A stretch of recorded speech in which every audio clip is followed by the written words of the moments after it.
Bonjour, bienvenue dans Mobility TV et aujourd'hui dans Top Premium, je reçois Robert Bassols. Bonjour. Bonjour. Et félicitations, vous êtes le nouveau président d'une institution centenaire, la FNA, la Fédération Nationale Automobile. Alors la filière automobile est tellement vaste, vous allez me dire ce que c'est que la FNA pour ceux qui ne connaissent pas.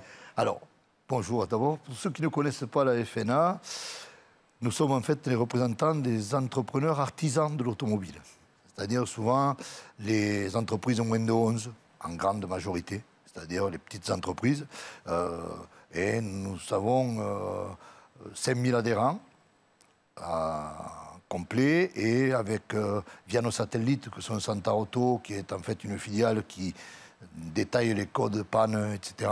Donc il y a 5000 à peu près clients là-dessus et 5000 autres sur le centre de formation, dont à peu près 15 000 personnes qui nous suivent, ce qui est déjà pas mal. On voudrait bien sûr le doubler, mais c'est pas simple. À quoi ça sert la FNA? Comment est-ce que vous aidez les artisans? Alors, pour aider les artisans, en fait, c'est assez complexe, puisque vous savez que le métier artisanal a cette problématique, c'est qu'il oublie souvent qu'il fait partie d'une société. Il se croit indépendant sans arrêt, parce que c'est un gros problème. L'artisanat, dans tous les domaines d'ailleurs, c'est cette indépendance. On les aide en les unissant, en leur expliquant que si on n'est pas unis, on aura beaucoup de mal à s'en sortir, en leur expliquant qu'ils ont besoin de nous parce qu'on peut leur apporter toutes ces connaissances justement sur les pannes, sur les codes dans les véhicules, puisque maintenant les véhicules ont beaucoup changé quand même, hein. C'est tout électronique, donc il faut rentrer dans les calculateurs, etc. Et on leur apporte cette connaissance, on leur apporte ce savoir, et puis on leur apporte surtout une force pour pouvoir discuter avec les autorités, avec les gens en présence sur lesquels on a besoin de travailler, avec qui on a besoin de travailler. Alors je vais poser une question qui fâche, mais pardonnez-moi, vous êtes en directe compétition avec une très grande institution qui s'appelle Mobiliance. Mais il n'y a pas de souci. Pourquoi est-ce que, j'allais dire, vos 5000 adhérents, pourquoi ils ne vont pas chez Mobiliance? Qu'est-ce qu'il y a chez vous qu'il n'y a pas chez eux et vice-versa? La proximité. Je pense que, comme toute entreprise, lorsqu'on est une toute petite entreprise, et l'artisanat en est un grand exemple, on s'adapte. On s'adapte toujours, très vite, en général, plutôt bien, parce que plus on est petit, plus il est facile d'être agile et de s'adapter. Donc, on est plus proche, je pense, de nos clients que ne l'est Mobiliance, qui sont des amis avec qui on travaille énormément. Il ne faut pas penser... Sur quel sujet, par exemple? Sur les sujets actuels. Des ZFE, sur les sujets que l'on connaît directement maintenant avec les carburants, sur des sujets de mobilité. Il y a beaucoup de sujets où on est en commun, sauf qu'on a l'avantage d'être plus proche, disons, en région. Je dirais, en gros, Mobiliance, c'est les grandes agglomérations et la FNA, c'est plutôt la ruralité et les régions, même si on existe dans tous les domaines, mais... Donc, j'ai dit le mot concurrence, en fait, il n'y en a pas vraiment, c'est plus un partenariat. C'est un partenariat et en fait, on travaille dans le même sens. L'intérêt, c'est que nos ressortissants aient les données et des besoins auxquels ils sont nécessaires pour pouvoir évoluer dans la vie actuellement de l'automobile qui est très, très rapide. Vous avez parlé à l'instant des ZFE. Qu'est-ce qui revient là, dernièrement, à vos artisans quand ils viennent vous voir? J'imagine qu'il y a des sujets très divers, selon que ce soit une auto-école ou un dépanneur, un garage automobile. Mais est-ce qu'il y a quelque chose qui revient assez souvent? La question numéro 1 sur la pile du dossier. La question numéro 1, c'est comment on va s'adapter? Comment on va s'adapter à cette nouvelle mobilité? Moi, je pense que de toute façon, l'adaptation, elle se fera déjà parce que je disais tout à l'heure, les artisans, ils ont cette capacité plus rapide souvent que les grands groupes à s'adapter. Mais surtout... l'artisan est capable d'inventivité, c'est-à-dire qu'il est capable de trouver des solutions pour que son entreprise soit pérenne.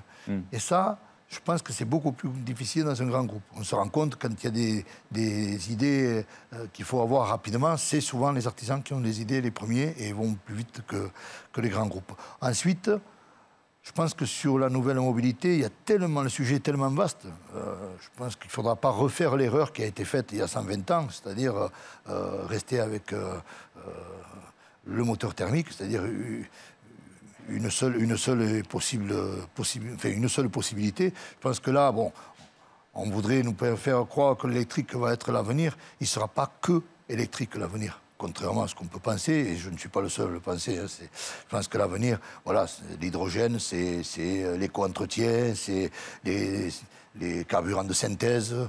Voilà, il y aura beaucoup disons, d'énergies différentes, et c'est ce qui va nous permettre de nous adapter, parce que les artisans sont souvent dans des zones reculées, et les distributeurs de ces carburants, quels qu'ils soient, ne seront pas toujours d'accord pour aller investir dans un milieu rural. Et donc l'artisan sera là et sera bien obligé d'avoir des stations qui ne seront plus comme les stations-service actuelles, mais qui seront certainement avec différentes possibilités de mobilité. Voilà. Est-ce que sur ce sujet qui est vaste, hein, avec des normes qui viennent directement de Bruxelles, vous n'avez pas l'impression d'être un peu Don Quichotte avec Sancho Panza contre des moulins à vent? Je pense que chez Mobilians, il y a beaucoup de monde, puisqu'on en parlait tout à l'heure, qui aura plus de soucis à se faire que dans l'artisanat, parce que les grands groupes, vu ce qui se passe avec des groupes comme Stellantis... Qu'est-ce qui se passe avec Stellantis? C'est-à-dire que pour l'instant, ils ont dénoncé tous les contrats, et je pense... Là, vous parlez de la distribution. La distribution, et ils pensent distribuer d'une manière différente, c'est-à-dire distribuer par Internet, etc. Donc, qu'est-ce que vous en pensez de ça? C'est une forme de réponse? C'est une forme de réponse, oui, non. Je pense que c'est bien. C'est bien dans un sens, parce qu'il faut arrêter de dire que tout est mal. Je pense qu'on ne peut pas être toujours contre le progrès. Donc il faudra peut-être s'adapter. Est-ce que c'est une forme de progrès, le fait de dénoncer la distribution?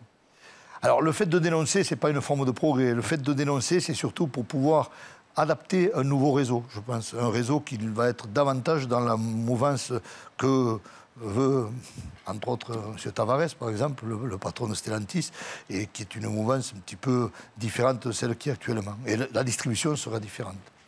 Mais ça n'impactera pas directement l'artisanat. Vous êtes le nouveau président de la FNA. C'est quoi les mandats? C'est ad vitam? C'est 3 ans. 3 ans? C'est 3 ans, renouvelable une fois. Mes prédécesseurs ont été pendant bien plus longtemps. Je pense que je ne resterai pas plus longtemps. Ce qui m'intéresse, c'est d'évoluer. Actuellement, ça va très très vite. Ce qui se passait il y a 30 ans, quand on inventait un nouveau produit, il durait 20 ans. Maintenant, lorsqu'on invente quelque chose, dans un an, il est obsolète et il faut aller très très vite. Donc. Mais ça ne vous désespère pas? Vous avez l'air un peu embêté par ça? Non, je ne suis pas vraiment embêté. Je pense qu'on s'adaptera. Je ne suis pas embêté. Je pense que l'être humain a déjà prouvé à maintes reprises qu'il savait s'adapter. L'artisan fait partie de ceux qui ont créé le monde. Il y a eu les agriculteurs et les artisans au départ. Les commerçants sont venus bien après. Robert Bassols, c'est que votre mission, finalement, c'est pas de protéger les artisans pour les années à venir, pour qu'ils ne soient pas happés par justement des grands groupes automobiles, des grands groupes de concessionnaires? C'est surtout ça. Je pense qu'il va y avoir une refonte, un petit peu, une restructuration de tout ce qui est l'automobile. Et je pense que l'artisanat, à mon avis, a besoin qu'on l'aide et qu'on l'appuie, qu'il ne se sente pas esselé dans ce monde très technologique, disons. Et je pense qu'on est là pour ça. Et la FNA, dans le sens propre du terme, c'est justement s'occuper de cette ruralité, de ces artisans. En fait, la FNA, ce sont les indépendantistes. Un peu. Vous dites ça en catalan, c'est compliqué. Habitant Perpignan. À dessein, vous aurez compris. Merci beaucoup, Robert Bassols. Merci à vous. Nouveau président de la FNA, d'avoir été avec nous sur Mobility TV, et longue vie à la FNA.